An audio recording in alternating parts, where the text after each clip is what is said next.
Speaking tonight at Mar-a-Lago, the president-elect told his guests that RFK Jr. has a lot of great ideas, but health experts and lawmakers were quick to push back.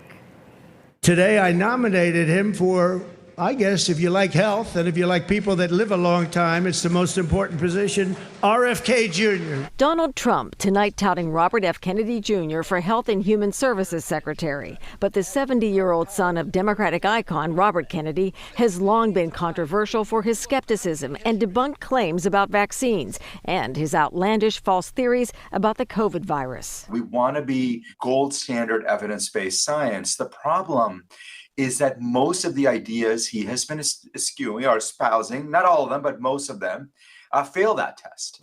His ideas on vaccines, certainly the way he talks about raw milk, the way he's talked about fluoride. The Massachusetts delegation also raising red flags. I have great concerns for someone who has shown complete disregard for public health. I grew up in a family of medical scientists. I represent a district of healthcare professionals. RFK Jr. is a conspiracist and a quack who has no business anywhere near the levers of power. RFK Jr. is the latest in a series of controversial cabinet picks. Lawmakers on both sides of the aisle still processing Trump nominating staunch ally Matt Gaetz for Attorney General. And we ride or die with Donald John Trump to the end. The former Florida congressman was the focus of a House investigation into alleged drug use and sexual misconduct. Gaetz resigned his House seat yesterday suddenly, just 2 days before that report was due to be released. ABC News reporting the woman who testified before the House Ethics Committee says she was 17 when she had sex with Gaetz. No criminal charges were ever brought.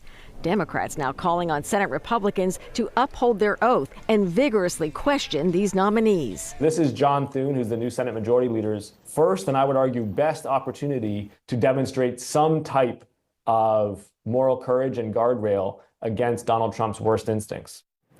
Now, it's not clear yet if Trump's nominees will undergo the traditional Senate hearings and confirmation process. Trump has argued the Senate should allow him to sidestep that and appoint his cabinet members while Congress is in recess. In the newsroom, I'm Mary Slatna, WCVB News Center 5.